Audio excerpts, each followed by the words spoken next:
midnight dreary, while I pondered weak and weary over many a quaint and curious volume of forgotten lore.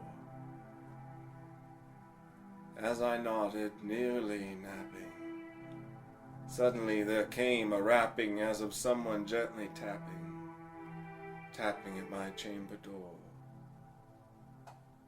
"'Tis some visitor," I muttered, tapping at my chamber door, merely this, nothing more.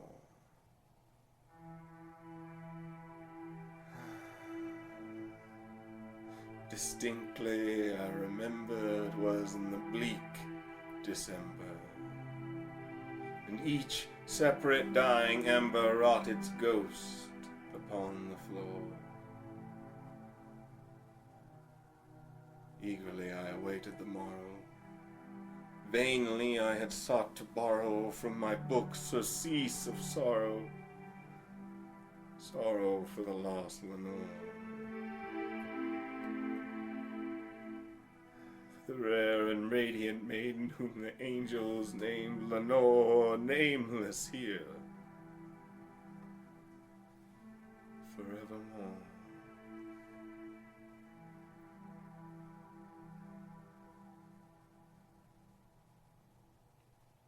And the sad, silken, uncertain rustling of each purple curtain thrilled me, filled me with fantastic terrors never felt before, so that now to calm my beating heart I stood repeating, "'Tis some visitor entreating entrance at my chamber door, some late night visitor entreating entrance at my chamber door. This it is, and nothing more." Presently, my soul grew stronger. Hesitating then no longer, "Sir," I said, "or madam, truly your forgiveness I implore, but the fact is I was napping, and so faintly you came rapping, and so gently you came tapping at my chamber door, that I scarce was sure I heard you. Here I opened wide the door. Darkness there, and nothing more. Deep into this darkness, long I stood there peering, wondering, doubting, fearing, dreaming dreams no mortal dared dream before. But the silence was unbroken, and the stillness gave no token, and the only word there spoken was the whispered word, "Lenore?" This I whispered, and an echo murmured back the word, "Lenore!"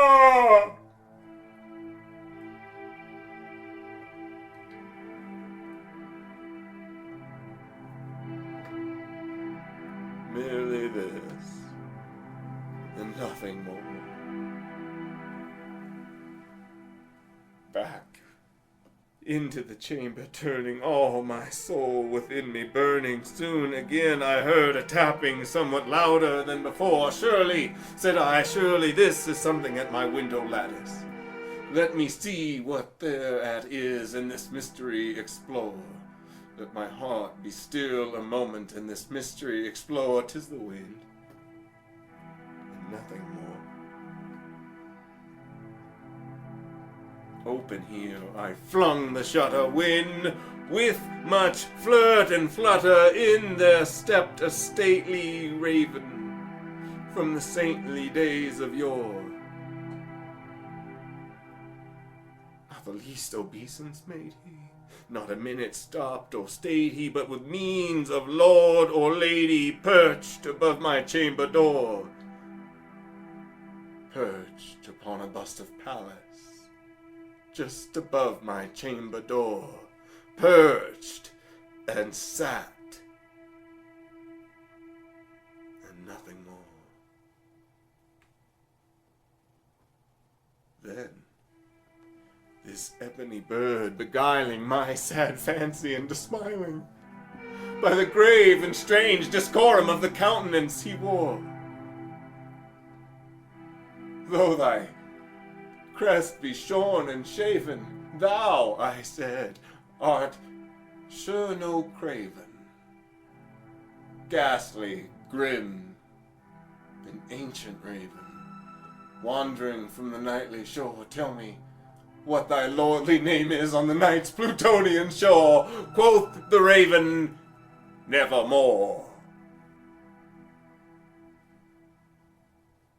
Much did I marvel this ungainly fowl to hear discourse so plainly, though its answer little meaning, little relevancy bore, for we cannot help agreeing that no living human being was ever blessed with seeing bird above his chamber door, bird or beast upon the sculptured bust just above his chamber door, with such a name as Nevermore.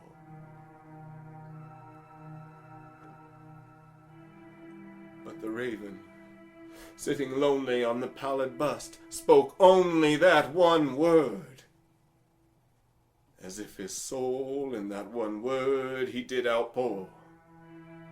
Nothing further did he utter, not a feather did he flutter, till I scarcely more than muttered, other friends have flown before, on the morrow he will leave me, as my hopes have flown before.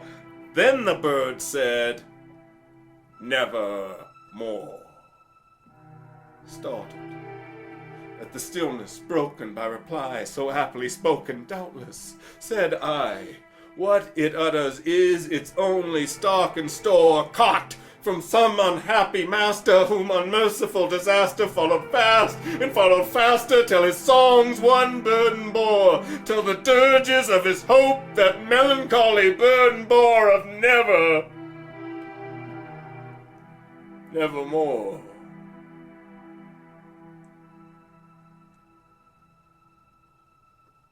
But the raven, still beguiling my sad fancy into smiling, straight I wheeled a cushioned seat in front of bird and bust and door, and then, upon the velvet sinking, I betook myself to linking fancy unto fancy, thinking, what this ominous bird of yore, what this grim, ungainly, ghastly, gaunt, and ominous bird of yore meant in croaking nevermore.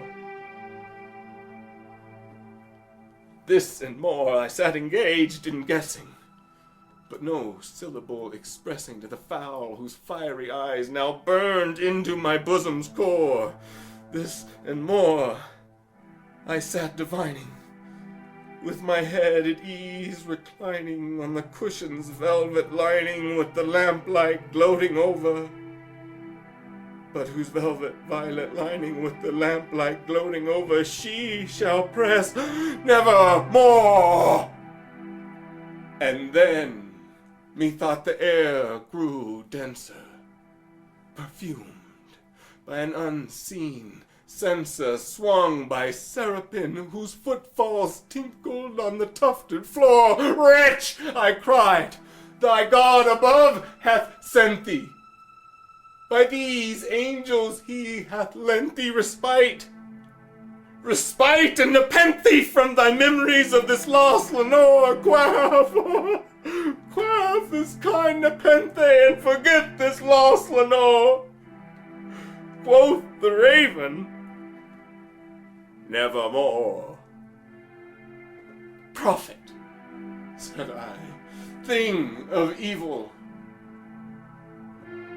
prophet still if bird or devil, whether tempter sent or whether tempest tossed thee here ashore, desolate yet all undaunted, on this desert land enchanted, on this home by whore haunted, tell me truly, I implore,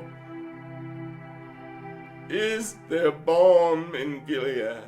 Tell me truly, I implore. Quoth the raven, nevermore. Prophet, said I, thing of evil, prophet still if bird or devil, by the heaven that bends above us, by The God we both adore, tell the soul with sorrow laden, if within the distant Aeden it shall clasp a sainted maiden whom the angels named Lenore. Clasp a rare and radiant maiden whom the angels named Lenore, quoth the raven. Nevermore.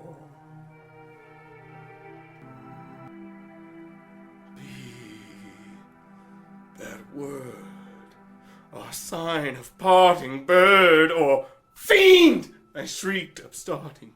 Get thee back into the night's Plutonian shore. Leave no black plume as a token of the lie thy soul hath spoken. Leave my loneliness unbroken. Quit the bust above my door. Take thy beak from out thy heart, and take thy form from off thy door. Quoth the raven, nevermore. And the raven, never flitting, still is sitting on the pallid bust of Pallas just above my chamber door, and his eyes have all the seeming of a demon's that is dreaming, and the lamplight over him streaming throws his shadow on the floor, and my soul from out that shadow that lies floating on the floor shall be lifted.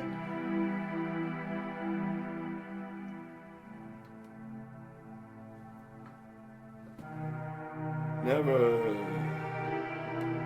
more.